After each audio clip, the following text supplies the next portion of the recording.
If you look closely at my hands, you'll see the story of my life mapped out in the lines, the calluses, and the slightly swollen knuckles.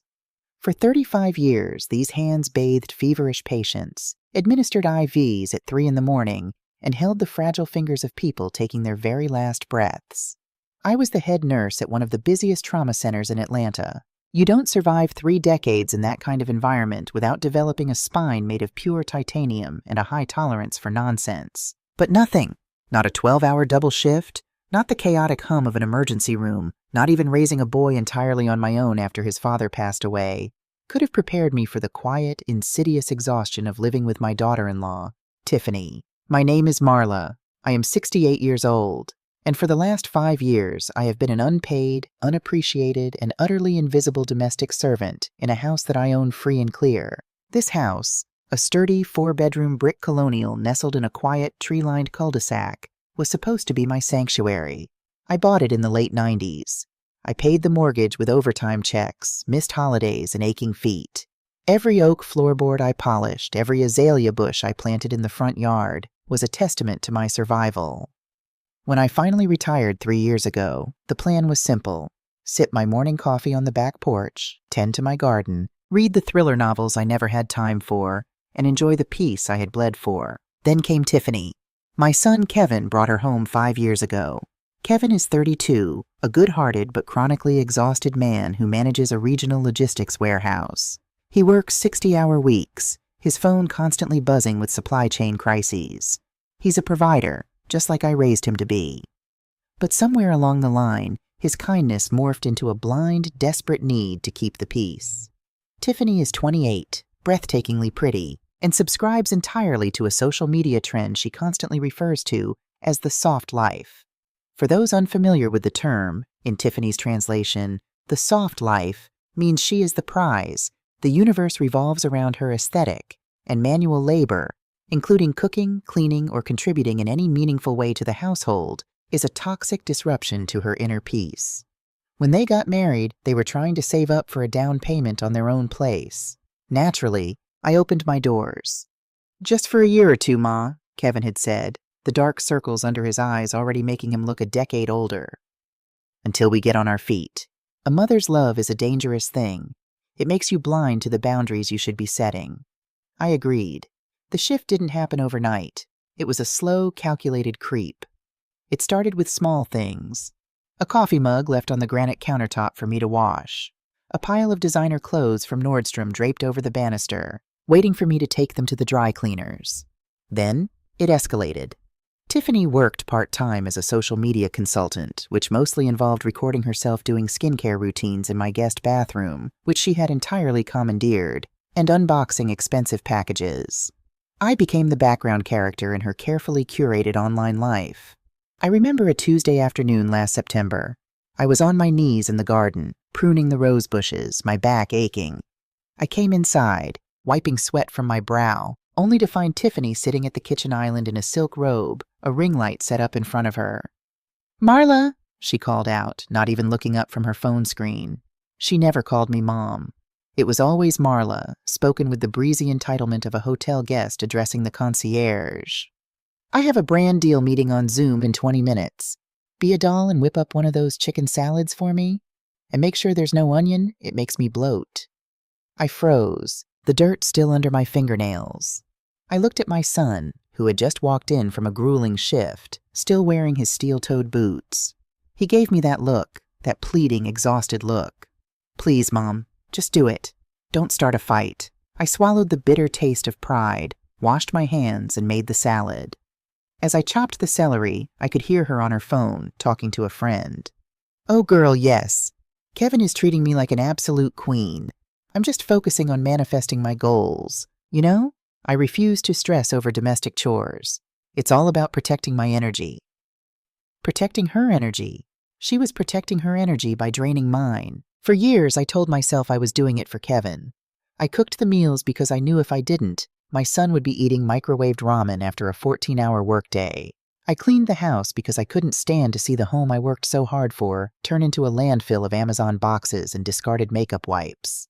I swallowed the disrespect because every time I tried to bring it up, Tiffany would turn on the waterworks, accusing me of microaggressions and toxic mother-in-law tropes, sending Kevin into a tailspin of anxiety. I became a master of holding my tongue, but a tongue held for too long eventually starts to taste like blood. The breaking point arrived on a crisp, bright Tuesday morning in early November. It was 7 a.m. The house was quiet. I was sitting at the kitchen table enjoying my one sacred hour of the day. I had my mug of Black Folgers coffee, none of that $8 oat milk matcha nonsense Tiffany ordered from DoorDash, and I was reading the morning paper. The heating vent was purring. For a moment, the house felt like mine again. The illusion shattered with the rhythmic click-clack of Tiffany's acrylic slippers descending the hardwood stairs. She swept into the kitchen like royalty surveying her lands. She was wearing a perfectly pressed beige loungewear set, her hair slicked back into a flawless bun. She didn't say good morning. She never did. Instead, she dropped a heavy, thick manila folder onto the kitchen table, right on top of my crossword puzzle. "So," she began, her voice dripping with that artificial, syrupy sweetness she used whenever she was about to make an outrageous demand. "I have the most amazing news." I took a slow sip of my coffee, feeling the heat travel down my throat. "Good morning to you too, Tiffany. What news?" Kevin walked into the kitchen right behind her, adjusting his tie. He looked nervous. That was my first warning sign. He wouldn't meet my eyes. He went straight to the coffee pot, keeping his back to the room. Tiffany clasped her manicured hands together, her diamond engagement ring catching the morning light. "I was talking to my sister Valeria last night, and we realized that it has been ages since my entire family got together for the holidays. So I offered to host Christmas here this year." I set my mug down. Carefully, very carefully. "Here? Tiffany, when you say your entire family—" "Oh, it's not that many people, Marla. Don't panic," she laughed, waving a dismissive hand. "Just Valeria and her husband, Uncle Alejandro and Aunt Maria flying in from Miami, my cousins Marco and Evelyn and their kids. Oh, and my mother, of course. All in all, 25 people. Maybe 28 if Marco's older boys can get time off work." The silence in the kitchen was sudden and absolute. The refrigerator hummed. I looked at Kevin. His shoulders were tense, still facing the coffee maker. 25 people, I repeated, my voice devoid of any inflection. "In this house, for Christmas." "Yes," Tiffany beamed, completely oblivious to the sudden drop in temperature in the room. Or perhaps she wasn't oblivious. Perhaps she just didn't care. "They're arriving on the morning of December 24th and staying through the 27th. Some will stay in the guest rooms and the rest booked an Airbnb down the street, but we'll be doing all the entertaining and dining here." She slid the manila folder toward me. "I've already put together the vision board. I want a Winter Wonderland luxe theme. We'll need to swap out the red ornaments for frosted silver and gold. And the menu. Uncle Alejandro expects a traditional feast, but Valeria is doing keto now, so we need a separate low-carb menu. I printed out some recipes from a private chef on TikTok I follow. You'll need to start doing the grocery runs next week to beat the holiday rush." I looked at the folder. I didn't touch it. It sat there like a venomous snake on my table. She had already planned the menus. She had already invited the guests. She had already promised them a luxury experience. And she had done it all with the absolute unshakable assumption that the 68-year-old woman sitting across from her would execute it flawlessly, silently, and for free. I looked at her.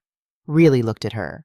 I saw the entitlement radiating from her pores. I saw the girl who wanted the prestige of being a gracious host without ever intending to wash a single dish or chop a single onion.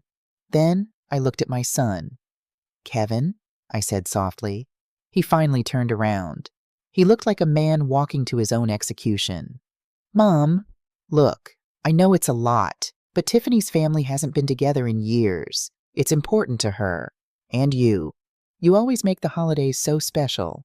Your cooking is the best. It'll be great having the house full of life, right?" He was begging me. "Please, Mom, just swallow it. One more time. 5 years ago, I would have sighed, rubbed my temples, and picked up the folder. I would have spent the next month on my feet, baking, roasting, decorating, and scrubbing, all while Tiffany filmed TikToks holding a glass of champagne, welcoming her family to her beautiful home.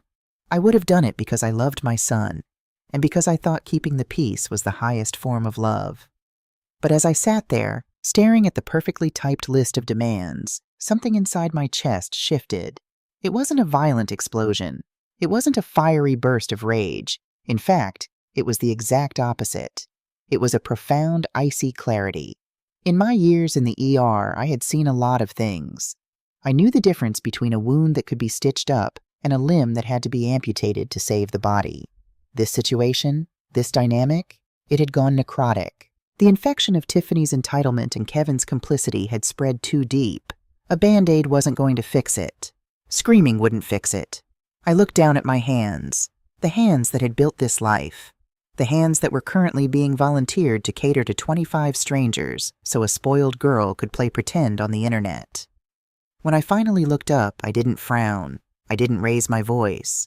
I did something that seemed to unsettle Tiffany far more than anger ever could. I smiled. It was a calm, serene smile. The kind of smile you give a patient when the anesthesia is about to kick in. 25 people, I said smoothly, leaning back in my chair. Well, that is certainly an undertaking. Tiffany's shoulders dropped a fraction of an inch, relief washing over her face. She had won, just like she always won. I knew you'd understand, Marla. Oh, it's going to be so perfect.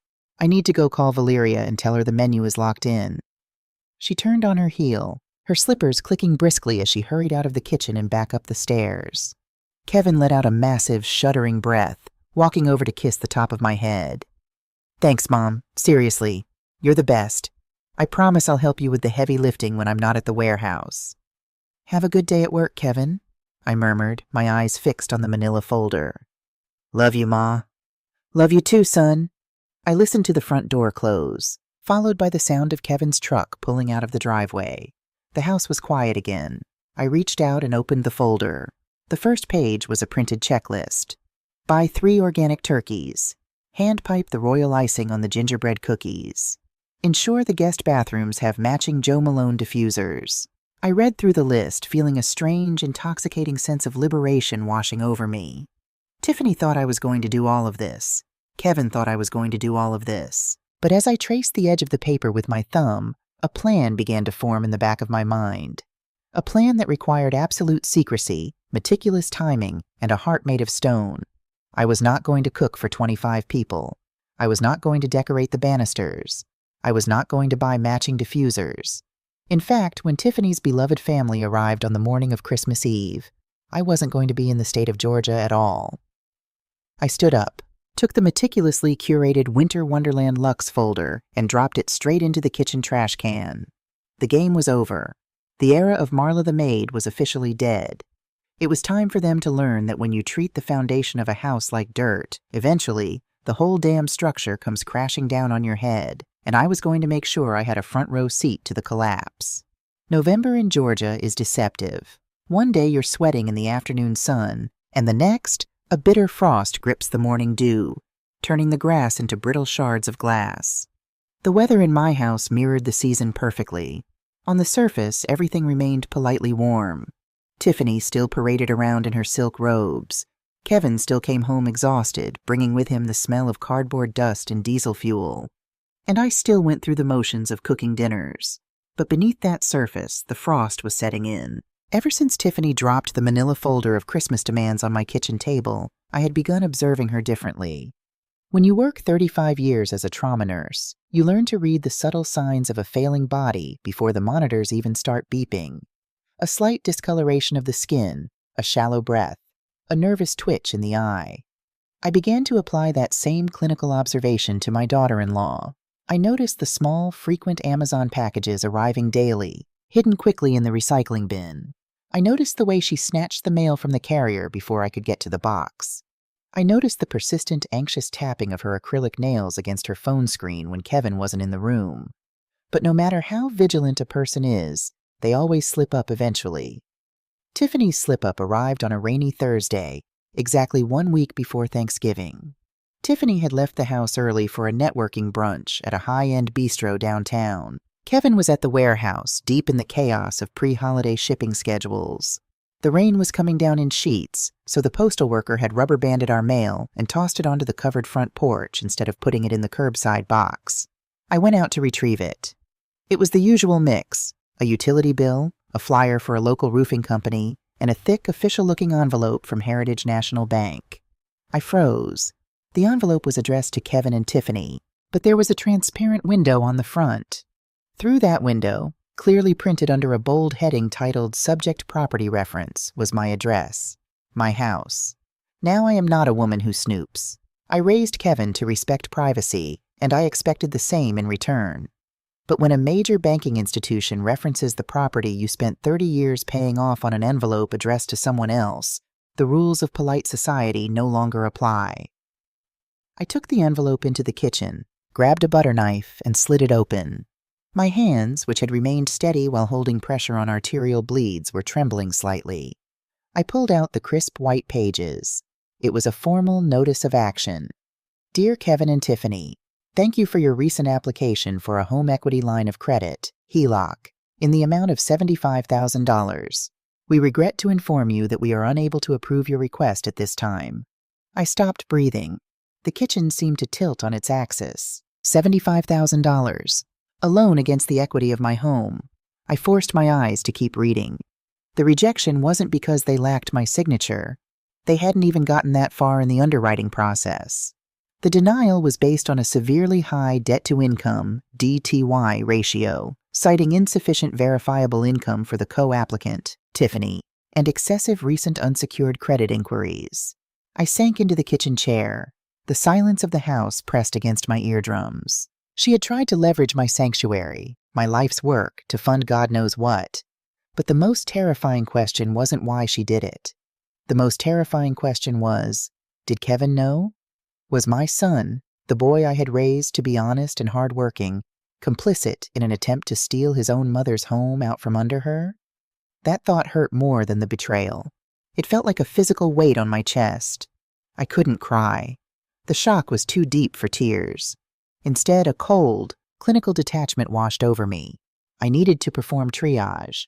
I needed to isolate the infection. I waited until Kevin got home that evening.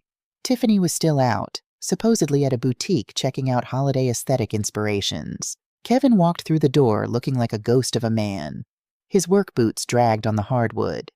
There were dark bags under his eyes, and he rubbed the back of his neck with a grimace. "Hey, Ma," he mumbled, dropping his keys in the bowl by the door. "Rough day?" I asked, pouring him a glass of ice water and setting it on the counter. "Peak season," he sighed, taking a long drink. "Half the forklift drivers called out sick, and the regional manager is breathing down my neck about fulfillment times. I swear I'm running on caffeine and fumes." I watched him. He looked so tired. Too tired to mastermind a complex real estate fraud. "Kevin," I started, keeping my voice light, conversational. "I was looking at the budget for the holidays. Things are getting expensive. Are you two doing all right financially? I mean, with the holidays coming up and all." He offered a weak, reassuring smile. "We're fine, Ma. Don't worry about us. My overtime covers the bills." "I just worry," I pressed gently. "I know Tiffany's mother has been having a hard time lately. Did you ever get that sorted out?" Kevin nodded, leaning against the counter. "Yeah, we took care of it. Tiffany's mom needed that experimental laser treatment for her severe neuropathy. Insurance wouldn't touch it. Tiff was in tears about it for weeks. So we took out a medical hardship loan to cover the out-of-pocket costs. I signed the paperwork for her a few months ago. It's a chunk of change, but you can't put a price on family's health, right?" My heart plummeted into my stomach, and then it ignited into a fiery, protective rage. A medical hardship loan. Tiffany's mother didn't have severe neuropathy. I had seen the woman at a family barbecue in July, dancing the electric slide in 3-inch heels and drinking margaritas. Tiffany hadn't brought Kevin paperwork for a medical loan. She had waited until he was exhausted, half asleep between grueling warehouse shifts, and shoved a stack of pre-qualification applications for a HELOC and multiple credit cards in front of his face, pointing to where he needed to sign to save her mother. She had weaponized my son's good heart. She had used his exhaustion as a smokescreen for her greed. He wasn't an accomplice. He was a mark. "You're a good man, Kevin," I said softly, my voice tight. "Your father would be proud of how you take care of your wife." He smiled, oblivious to the storm raging inside me. "Thanks, Ma. I'm going to go hit the shower." As he walked upstairs, I folded the bank denial letter and slipped it under the floorboard beneath my bed, right next to my lockbox. I didn't confront Kevin. Not yet. If I told him now, he wouldn't believe the full extent of it. He would confront Tiffany. She would manipulate him with tears, gaslight him into thinking it was a misunderstanding, and I would be painted as the paranoid, interfering mother-in-law. No, a tumor this malignant couldn't be treated with medication. It required precise, surgical removal. I needed more evidence, and I needed to catch her when she had nowhere left to hide. Thanksgiving arrived a week later. Traditionally, Thanksgiving in my house was a massive affair, but this year, because of the impending Christmas extravaganza Tiffany was planning, it was just the three of us. Despite the small guest list, I had spent 2 days preparing. The turkey was perfectly roasted, the cornbread dressing was moist, and the collard greens had been simmering with smoked turkey wings since dawn. I set the dining room table with my everyday plates. Tiffany floated downstairs at 2 p.m., fully dressed in a designer cashmere sweater and leather leggings, looking fresh and perfectly rested. "Oh, it smells amazing in here, Marla," she said, taking a seat at the head of the table, my usual seat, while I was still carrying the heavy roasting pan from the kitchen. Kevin was already seated, mindlessly scrolling through work emails on his phone. We began to eat. The conversation was mostly Tiffany talking at us. "So, I finalized the Christmas budget," she announced, dabbing her lips with a napkin. "I found a private catering company that will do the keto menu for Valeria for just $2,000. And I'm going to need Kevin to clear out the garage so my Uncle Alejandro has a place to park his Mercedes. He's very particular about tree sap." Kevin blinked, looking up from his phone. $2,000 on just a side menu, Tiff? We're already stretched a little thin with your mom's medical bills." Tiffany's eyes flashed with a brief, panicked annoyance before smoothing over into her practiced, patient smile. "Baby, we talked about this. You have to spend money to make money. This Christmas is an investment. If Uncle Alejandro sees how well we're doing, how beautifully we host, he's going to give you that seed money to start your own logistics company. You won't have to work in that dusty warehouse forever." An investment. The sheer audacity of it made the turkey turn to ash in my mouth. She was justifying bankrupting them and trying to steal my house under the guise of securing Kevin's future. It was time to lay the trap. I set my fork down, letting the metal clink loudly against the ceramic plate. I wiped my mouth, looking perfectly relaxed. "You know," I said, my voice conversational and light, "speaking of investments and finances, the strangest thing happened the other day. I was reading an article in the Atlanta Journal-Constitution about a massive spike in property fraud." Kevin looked up, moderately interested. "Yeah? Like scams?" "Exactly," I said, keeping my eyes fixed on Tiffany. "Apparently, these young, desperate couples are secretly trying to take out second mortgages or home equity lines of credit to fund luxury lifestyles they can't afford. It's tragic, really. The banks are cracking down hard. In fact, they're starting to issue automatic fraud alerts to property owners if anyone tries to apply using their address without explicit, notarized permission." Tiffany stopped chewing. The color literally drained from her face, starting from her perfectly contoured cheekbones down to her neck. She looked as if I had just reached across the table and slapped her. "Isn't that crazy?" I continued, taking a slow sip of my sweet tea. "I actually received a very official-looking letter from Heritage National Bank last week about this very house. Some sort of security alert regarding an unauthorized equity inquiry. I haven't opened it yet. I figured it was just an automated warning, but after reading that article, I'm planning on taking it down to the police station on Monday to have a detective look into it. You can never be too careful with identity theft." Clatter. Tiffany's fork slipped from her fingers, clattering loudly against her plate. Her breathing had become shallow and rapid. She stared at me, her eyes wide, searching my face for any sign that I knew the truth. I offered her nothing but a bland, pleasant smile. "Are you all right, Tiffany?" I asked smoothly. "You look a little pale." I, she stammered, pushing her chair back from the table so violently it scraped the hardwood floor. "Excuse me, my stomach. I think the turkey was a little too rich for me. I need to use the restroom." She practically sprinted out of the dining room and up the stairs. Kevin frowned, looking after her. "That's weird. She loves your turkey. You think she caught a bug?" "I'm sure it's just a passing anxiety," I said, picking up my fork and taking another bite of dressing. "Eat up, Kevin. You need your strength." I waited 15 minutes. I cleared the plates, rinsed them in the sink, and then quietly, methodically, walked up the carpeted stairs. I didn't wear shoes. My footsteps were completely silent. I paused outside the guest bathroom. The door was closed, but the house was old, and sound traveled easily through the hollow core wood. Inside, the water was running in the sink, a cheap trick to drown out noise. But beneath the sound of the running water, I could hear Tiffany's voice. It wasn't the syrupy, entitled tone she used with me, nor the soft, manipulative whisper she used with Kevin. It was a harsh, frantic, terrified hiss. "I'm telling you, she knows," Tiffany hissed into her phone. "She brought up Heritage National at the dinner table. She said she's taking the letter to the cops on Monday." A pause as the person on the other end spoke. I leaned closer to the wood. "I can't just intercept it. She said she already has it." Tiffany's voice cracked with rising hysteria. "Listen to me, Marcus. You have to give me an extension. If the cops start looking into the credit pulls, Kevin will find out about the personal loans. He thinks he signed for medical bills." Marcus, the name clicked in my memory. Marcus was her ex-boyfriend. A man Kevin had always disliked. A man with a reputation in their old neighborhood for running unlicensed high-interest payday loans out of a storefront on the south side. "I know I owe you," Tiffany sobbed quietly. Just wait until after Christmas. Please.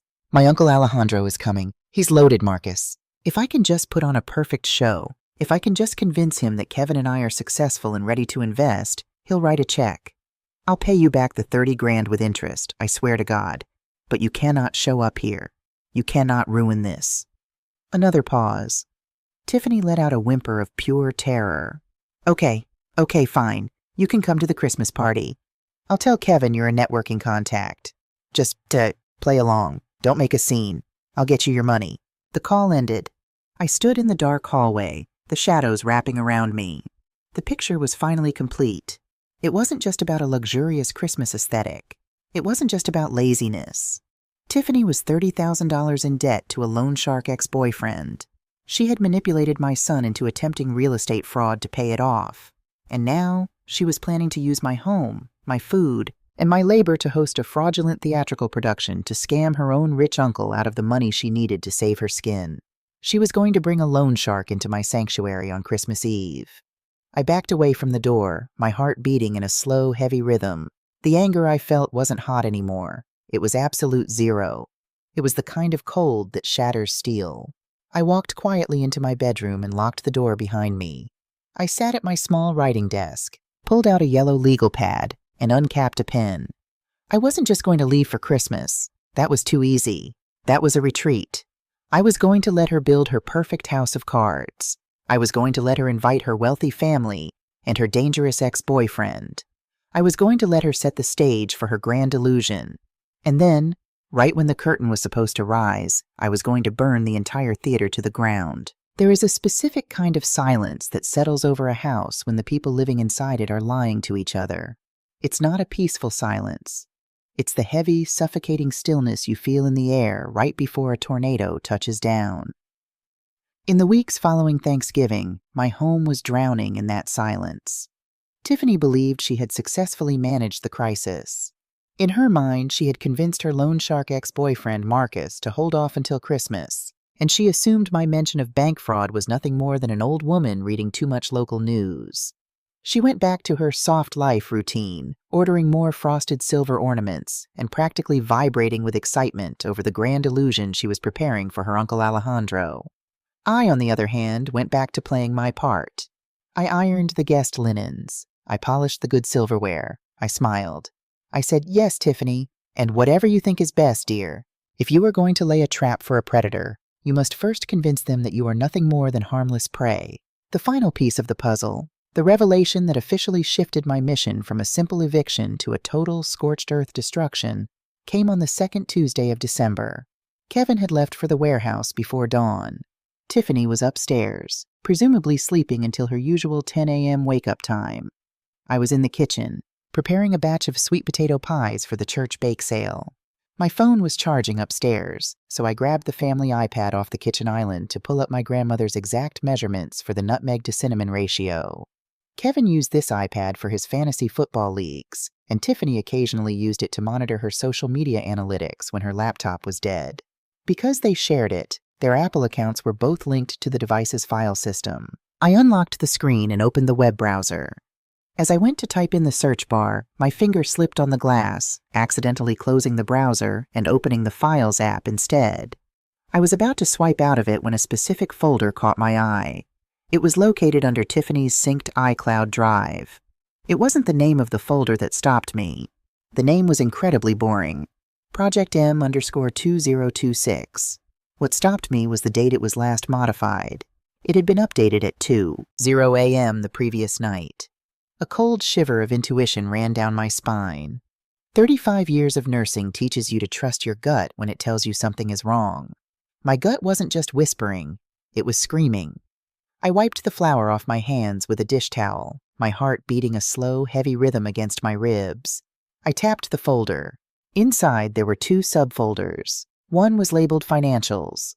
I already knew what was in there: the HELOC applications, the secret credit card statements, the mounting debts to Marcus. But the second folder was labeled Health and Legal. I tapped it. The screen populated with about 15 short video files and a single PDF document. I clicked on the first video. The screen went dark, then illuminated with a shaky, vertical view of my own living room, filmed from the shadows of the hallway. The timestamp was from a month ago. In the video, I was walking around the coffee table, lifting up throw pillows, looking frustrated.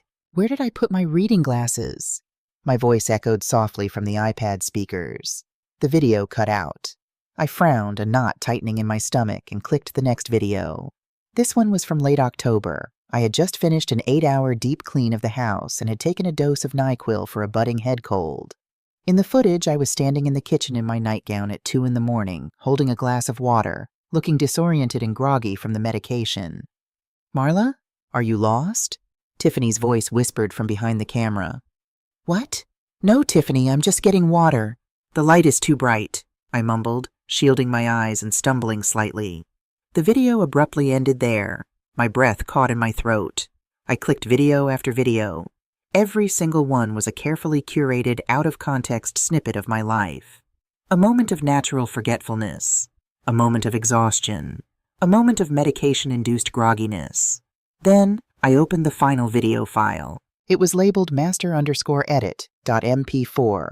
I pressed play, and I watched in absolute paralyzed horror as my daughter-in-law's true endgame unfolded.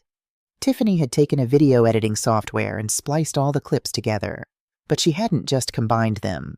She had slowed down the audio to make my speech sound slurred. She had applied a gray, washed-out filter to the footage to make me look older, frail, and sickly. She had completely edited out her own voice, leaving only my confused mumbling. If a stranger were to watch this 2-minute compilation, they wouldn't see a sharp 68-year-old retired trauma nurse. They would see a woman suffering from rapid-onset dementia, a woman who was a danger to herself, a woman who could no longer manage her own affairs. My hands began to shake, not with fear, with a rage so profound, so absolute, it felt like holy fire. I closed the video and opened the single PDF document. It was a digital printout from a Georgia legal aid website. The title read, "Filing for Emergency Adult Guardianship and Conservatorship, a Guide to Proving Mental Incapacity." Certain paragraphs were highlighted in bright digital yellow. If the court determines the adult lacks sufficient capacity to make or communicate significant responsible decisions concerning their health or safety, and the conservator is granted the legal authority to manage, sell, or liquidate the ward's real estate and financial assets to provide for their care. I set the iPad down on the granite counter. I had to grip the edge of the island to keep my knees from buckling. To steal money from an old woman is a sin, but to attempt to steal her autonomy? To manufacture a mental illness to strip her of her civil rights, her dignity, and her voice, just so you can liquidate her home to pay off a loan shark and buy designer clothes? That wasn't just selfish, that was demonic. Tiffany wasn't just trying to put a mortgage on my house. She was building a legal case to declare me legally incompetent. If she succeeded, she and Kevin would be granted total control over my life. She could put me in a state-run nursing home, sell the house I bled for, and I wouldn't have the legal standing to stop her. I looked up at the ceiling, toward the second floor where that girl was currently sleeping on sheets I had bought, under a roof I had paid for. Lord have mercy, I prayed silently, my knuckles turning white against the stone counter. Because I am about to have absolutely none. I didn't scream. I didn't cry. Tears are for the helpless, and I was anything but helpless. The nursing instincts that had laid dormant for 3 years surged back to life with terrifying clarity. When a patient codes, you don't panic. You stabilize the airway, you push the epinephrine, and you prepare for surgery. My life was coding, and it was time to operate. I calmly emailed the entire Project M_2026 folder to my own private, encrypted email address. Then I permanently deleted the email from the iPad sent folder and cleared the cache. I left the device exactly where I found it. I walked upstairs, went into my bedroom, and locked the door. I bypassed my closet of everyday clothes and pulled out my Sunday best, a tailored navy blue suit, my grandmother's pearl necklace, and a pair of low, sensible black heels. I applied a deep plum lipstick and pinned my hair up flawlessly. If I was going to war, I was going to look like the commander-in-chief. I called a private car service, not an Uber. I didn't want any digital receipts on the family account, and slipped out the back door while Tiffany was still asleep. My first stop was my local branch of SunTrust Bank. I sat down with the branch manager, a sweet woman named Linda, who had known me for 15 years. "Marla, it's so good to see you," Linda beamed. "Getting cash ready for the grandchildren's Christmas cards?" "Something like that." "Linda," I smiled warmly. "Actually, I need to close my accounts. All of them. Checking, savings, the emergency fund. I want it all issued in a cashier's check made out to me, effective immediately." Linda's smile faltered. "Oh, is everything all right? Have we done something to upset you?" "Not at all, sweetheart. I'm just consolidating my assets for estate planning purposes, my lawyer's orders." 20 minutes later, I walked out of SunTrust with a cashier's check for $82,000 tucked into my leather handbag. I walked 3 blocks down the street to a small regional credit union that Kevin didn't even know existed, and opened a brand new private account. My liquid assets were now invisible and untouchable. My second stop was a mahogany-paneled office in downtown Atlanta. Robert Miller had been my attorney since my husband passed away 20 years ago. He was a sharp-eyed, ruthless man who wore 3-piece suits and possessed a legal mind like a steel trap. I sat across from him in his office, sipping a glass of sparkling water. I didn't mince words. I pulled out my phone, opened my email, and handed it to him. "I need you to look at these files, Robert, and then I need you to build me a fortress." I sat in silence for 20 minutes while Robert watched the videos and read the highlighted guardianship PDF. With every passing minute, his jaw tightened further. By the time he set the phone down, his eyes were blazing. "Marla," he said, his voice deadly quiet. "This is conspiracy to commit elder fraud. This is grounds for a restraining order. We can go to the police right now." "No police," I said firmly. "If we go to the police, Kevin gets dragged into it. His name is on those HELOC applications, even if he didn't know what he was signing. Tiffany will twist the narrative. She'll cry, she'll say I'm paranoid, and she'll drag this out in family court for years. I am not spending the rest of my retirement fighting a muddy war in the trenches." "Then what do you want to do?"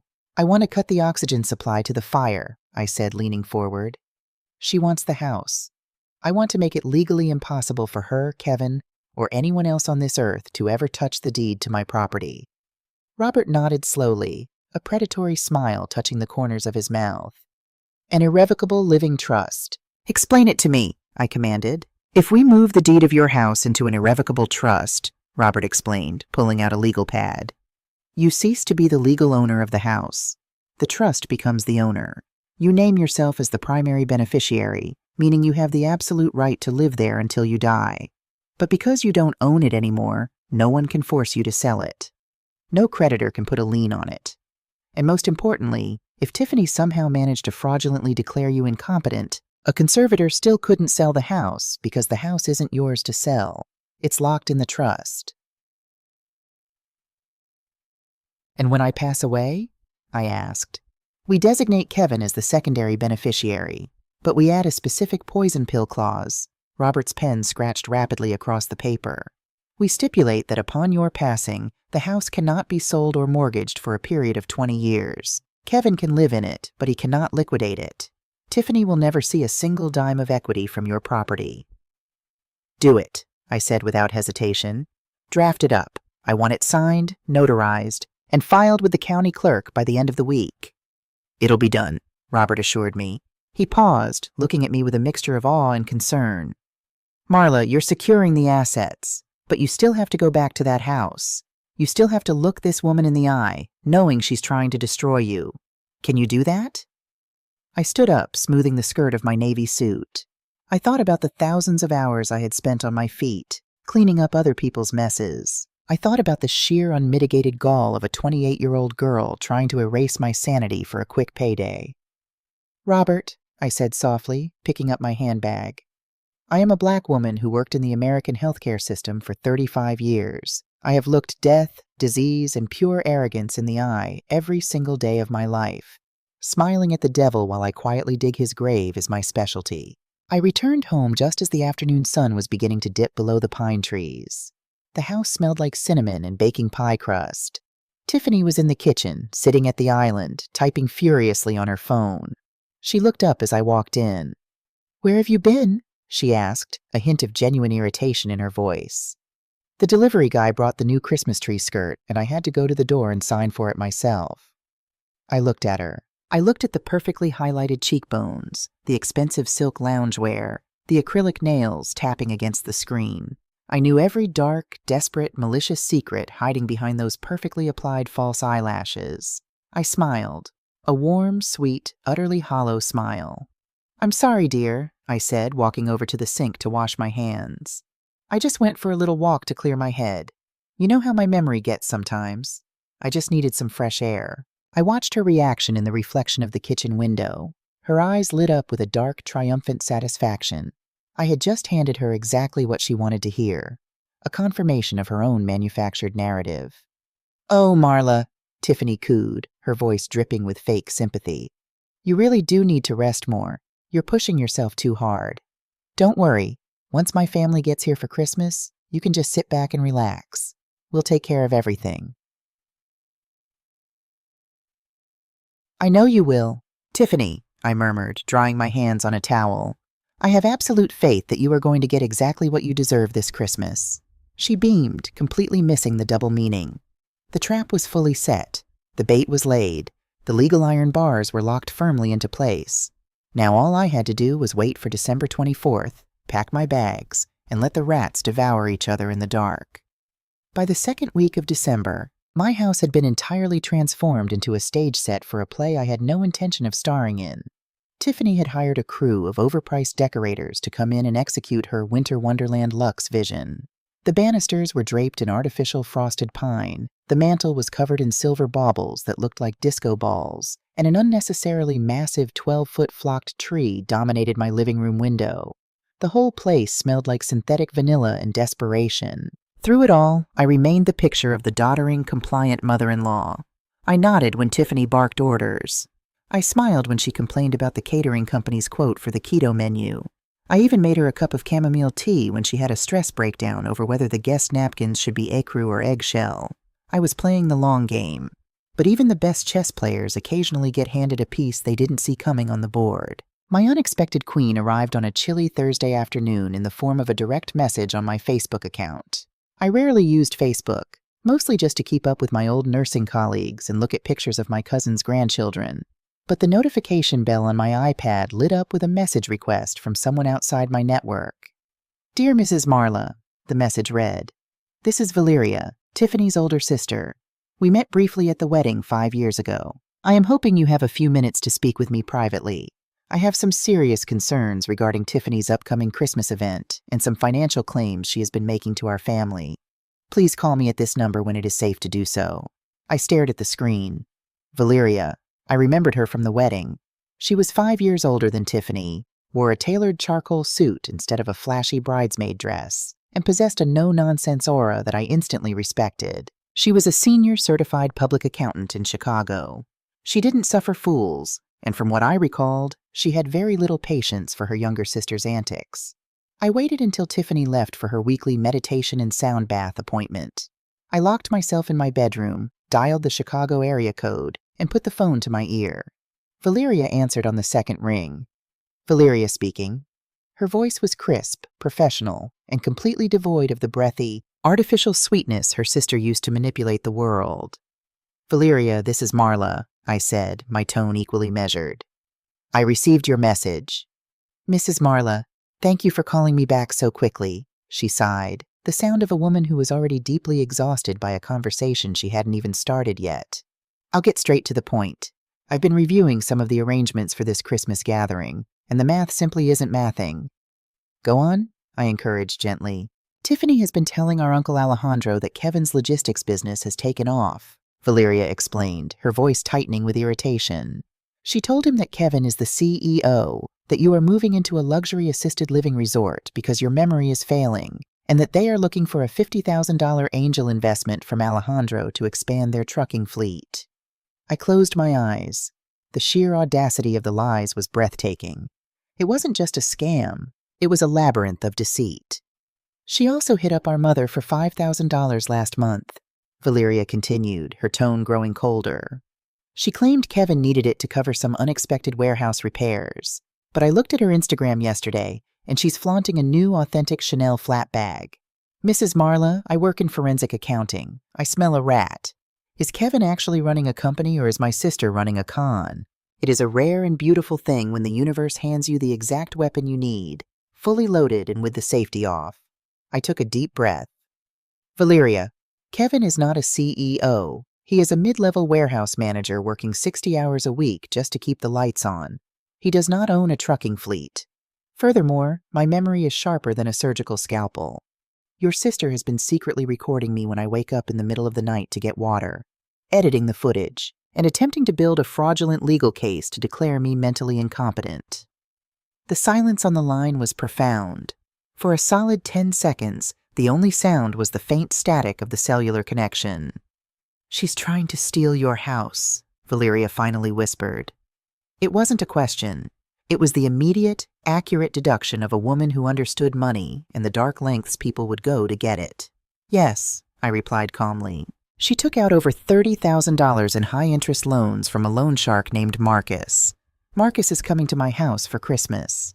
She is trying to secure Alejandro's $50,000 to pay off Marcus, and she was planning to use a fraudulent HELOC on my home as a backup plan. Kevin knows absolutely none of this. He thinks he signed paperwork for your mother's medical bills. My mother is perfectly healthy, Valeria hissed, the anger now vibrating in her voice. That lying, manipulative, selfish little... She stopped, taking a sharp breath to compose herself. Mrs. Marla, I am so deeply, profoundly sorry. Our family raised her better than this. You don't need to apologize for her sins, Valeria, but I do need to know where you stand, because I am not an old woman who rolls over and plays dead. I have taken legal steps to protect my assets, and I am leaving the house on the 23rd. They will be entirely alone to host 25 people with no food, no money, and no maid. Valeria let out a sound that was half laugh, half growl. Mrs. Marla, if you need an accomplice, you just found one. Tell me what you need me to do. We spent the next hour coordinating our strike. Valeria was a mastermind in her own right. She agreed to keep Tiffany completely in the dark. She would ensure that Uncle Alejandro, their mother, and the rest of the VIP guests arrived precisely at 8 a.m. on the morning of Christmas Eve. She would make sure Alejandro brought his checkbook, not to write a check, but as bait to ensure Tiffany felt the full, crushing weight of the loss when the truth was revealed. I will handle my family, Valeria promised before we hung up. You just make sure the stage is set. And Mrs. Marla, take no prisoners. I never do, sweetheart. I never do. With my alliance forged and the legal framework of my irrevocable trust filed securely at the county courthouse, I began the final phase of my operation, the purge. For 5 years, my house had run on the invisible, uncompensated labor of my hands and the steady drain of my pension. Tiffany took it all for granted. She believed the refrigerator magically restocked itself. She believed the bathroom smelled like lavender because of her good energy. It was time to introduce her to the brutal reality of gravity. I started with the groceries. Usually, by mid-December, my deep freezer in this garage was packed with premium cuts of meat, holiday hams, and bulk ingredients. My pantry was a fortress of provisions. I stopped buying everything. When I went to the supermarket, I bought exactly enough food for myself for that specific day. If Kevin wanted a sandwich, I made him one from the last heel of the bread, but I didn't replenish the stock. Because Tiffany lived on DoorDash and expensive green juices from a boutique down the street, she didn't even notice the cupboards growing bare. She never opened the pantry door. She was too busy choreographing the exact angle of the dining chairs for her holiday TikTok transitions. Next was the infrastructure of the house itself. I had a wonderful housekeeper named Maria who came every Tuesday and Friday to do the heavy, deep cleaning. I paid Maria out of my own pocket, a luxury I allowed myself after retirement. Tiffany, of course, frequently told her Instagram followers that she spent her mornings scrubbing floors to maintain her immaculate space. When Maria came on the Friday before Christmas week, I handed her a thick envelope. "Maria," I smiled, pressing the cash into her calloused hands. "This is your Christmas bonus, and I am giving you the next 3 weeks off, fully paid. I do not want to see you back here until the second week of January. Enjoy the time with your beautiful children." Maria teared up, hugging me tightly. "Thank you, Miss Marla. Are you sure? Who will clean up after the big Christmas party?" "Oh," I chuckled darkly. "I have a feeling the hosts are going to learn a very valuable lesson in elbow grease." With the food supply choked off and the cleaning services terminated, I moved on to protecting my valuables. Over the weekend, while Kevin was pulling a double shift and Tiffany was getting her eyelashes filled at a salon, I went to work. I packed up my grandmother's Waterford crystal glasses, my Lenox holiday china, the good silver flatware, and every single piece of expensive cookware I owned. I boxed them up, carried them into my master bedroom, and stacked them in my walk-in closet. I did the same with the high-end Egyptian cotton guest towels, the luxury bath soaps, and the spare toilet paper. I stripped the house down to its bare, functional bones. They had paper plates, a few mismatched plastic cups, and the cheap aluminum pans left over from Thanksgiving. If Tiffany wanted to serve a keto feast to 25 people, she was going to have to serve it on Dixie paper plates. I installed a heavy-duty, commercial-grade deadbolt on the door of my master bedroom suite. I wasn't just locking up my china, I was locking up my sanctuary. The only key resided on the keychain buried deep in my purse. My final technological touch was for my own entertainment. I had previously installed Ring cameras at the front door and the back patio for security. What Tiffany didn't know was that I had also installed a discreet, motion-activated nanny cam in the corner of the living room, nestled perfectly inside the branches of a large faux ficus plant. It had a wide-angle lens, crystal-clear audio, and connected directly to a private app on my phone. I wasn't going to be in the house, but I wasn't going to miss the show. On the night of December 22nd, the house was tense. The guests were arriving in less than 36 hours. Kevin came home at 11 p.m. He looked entirely hollowed out. He dropped his work bag on the floor and slumped onto the living room sofa, burying his face in his hands. I walked out of the kitchen, wiping my hands on a towel. For a brief, agonizing moment, the mother in me wanted to rush over, wrap my arms around him, and tell him everything was going to be okay. I wanted to protect my boy, but I looked at the dark circles under his eyes, the physical manifestation of the parasite that was draining his life force. If I protected him now, if I cushioned the blow, he would never learn. He would spend the rest of his life being a host to Tiffany's greed. The only way to save a man from a burning building is to let him feel the heat so he knows he has to run. "Long day, son?" I asked quietly. He looked up, his eyes bloodshot. "The longest, Ma, but we got the holiday shipments out. Tomorrow is my last shift before the 4-day weekend. I can't wait to just sleep." "You get some rest," I told him, my voice thick with an emotion I had to forcibly swallow down. "Everything is going to change very soon, Kevin. I promise you that." He gave me a tired, grateful smile, completely missing the weight of my words. "Thanks for handling everything with the party, Mom. Tiffany's been so stressed. You're holding this family together." "Good night, Kevin," I whispered, turning away before he could see the absolute iron resolve settling over my features. I went upstairs to my bedroom and locked the heavy deadbolt behind me.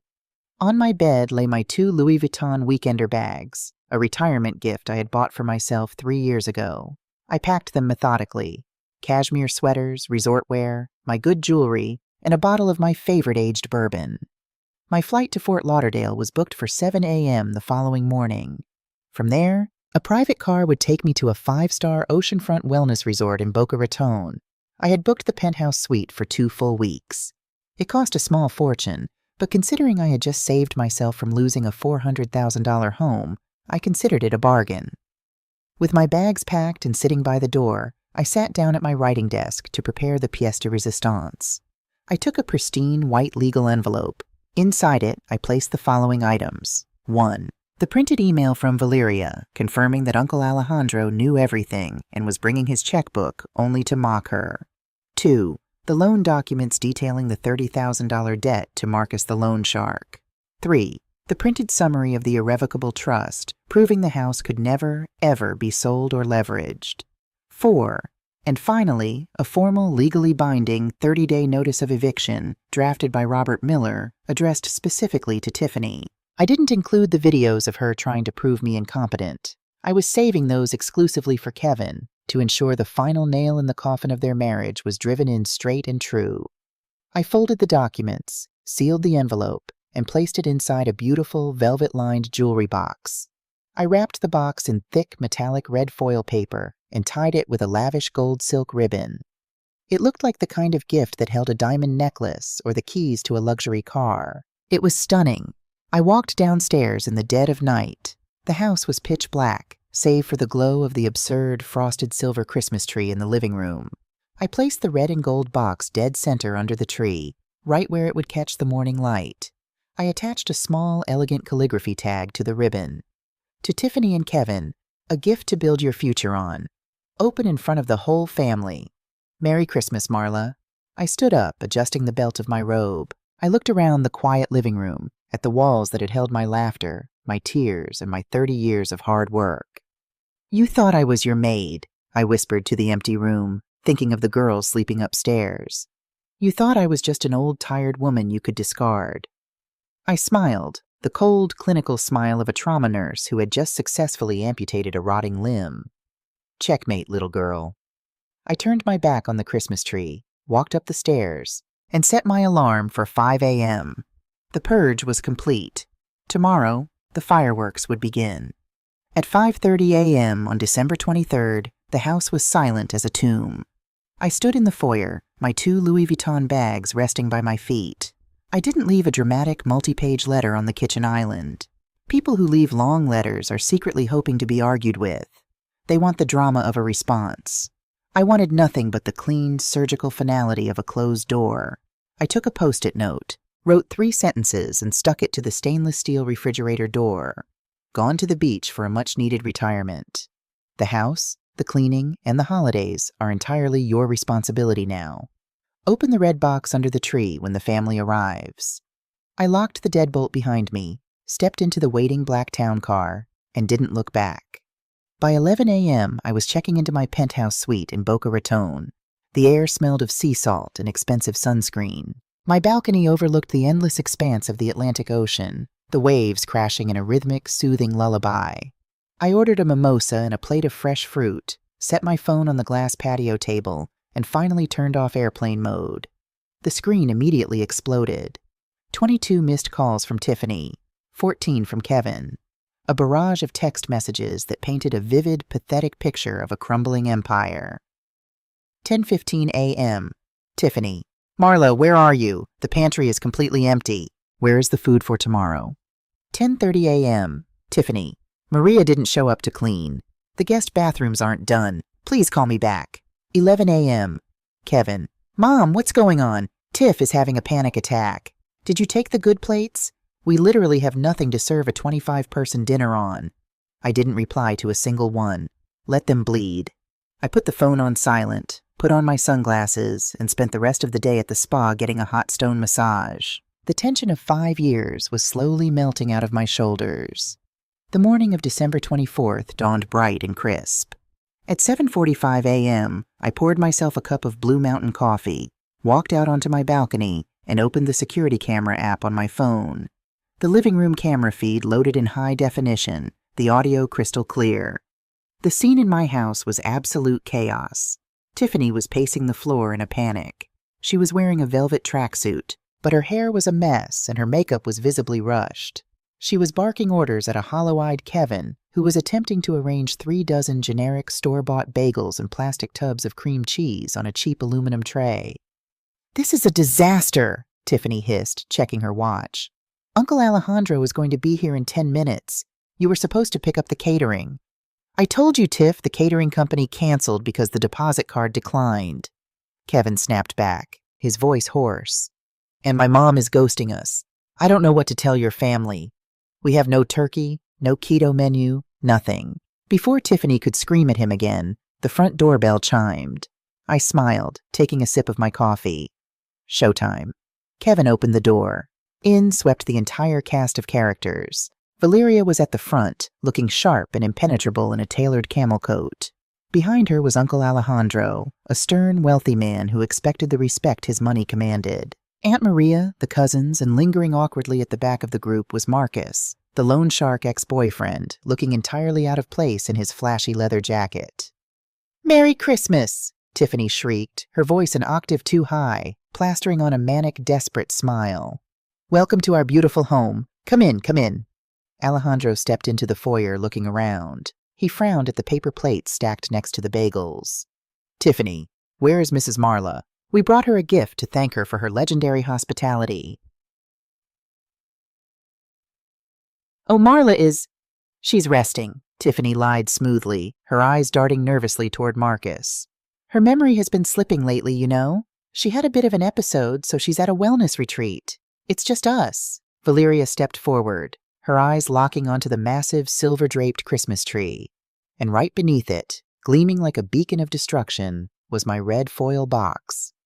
"Well," Valeria said, her voice carrying clearly through the room, "if the hostess isn't here, we should at least open the gift she left for us.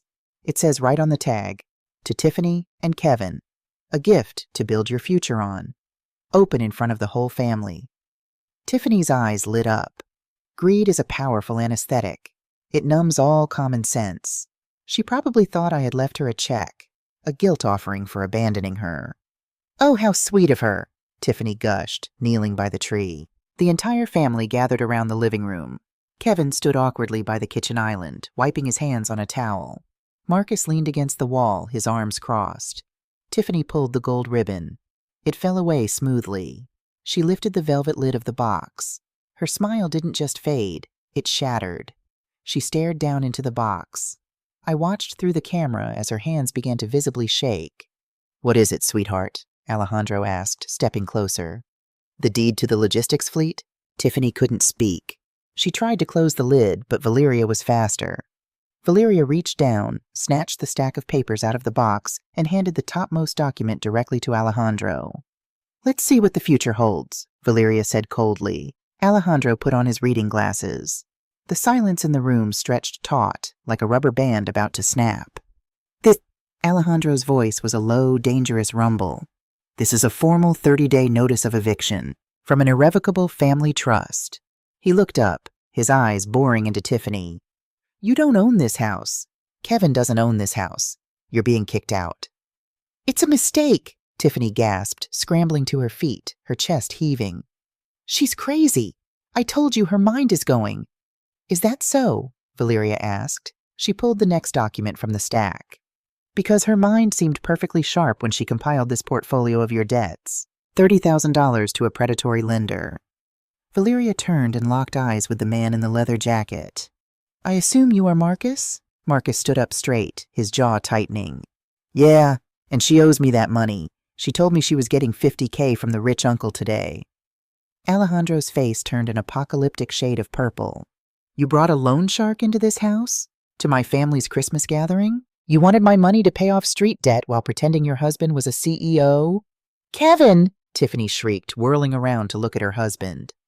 "Kevin, do something! They're attacking me! Marla set me up!" Kevin hadn't moved. He was staring at the red box left under the tree. Inside the box, underneath the papers, I had left a cheap, preloaded digital tablet with a sticky note on the screen. "Press play, Kevin. See the truth." Kevin walked over slowly, like a man moving underwater. He ignored Tiffany's screaming. He ignored Alejandro's booming voice. He picked up the tablet, hit the power button, and pressed play. I had turned the volume on the tablet all the way up. Suddenly my voice echoed through the living room, sounding groggy and slurred. "Marla, are you lost?"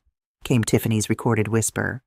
"What? No, Tiffany, I'm just getting water." The room went dead silent. Everyone watched the screen in Kevin's hands. The video finished. and the screen transitioned to the highlighted PDF of the Georgia guardianship laws.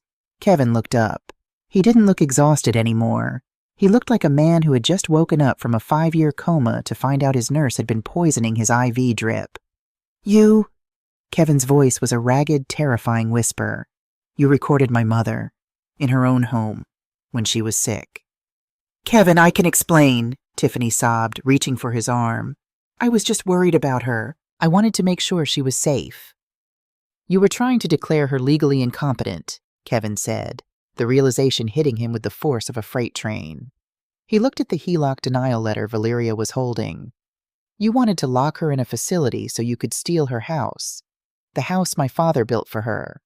I did it for us, Tiffany wailed, tears finally streaming down her ruined makeup.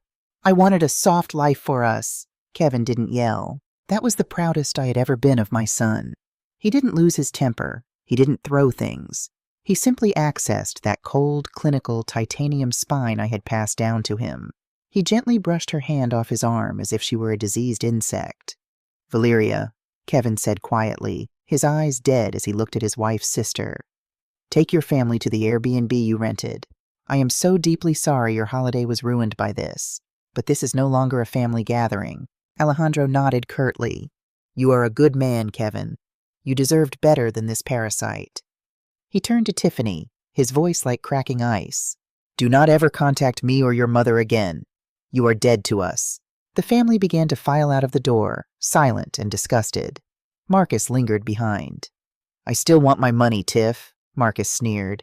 Get out of my mother's house, Kevin told Marcus, his voice low and laced with absolute menace. Whatever debt she owes you is her problem, but if you stand on my porch for one more second, I will throw you through that front window.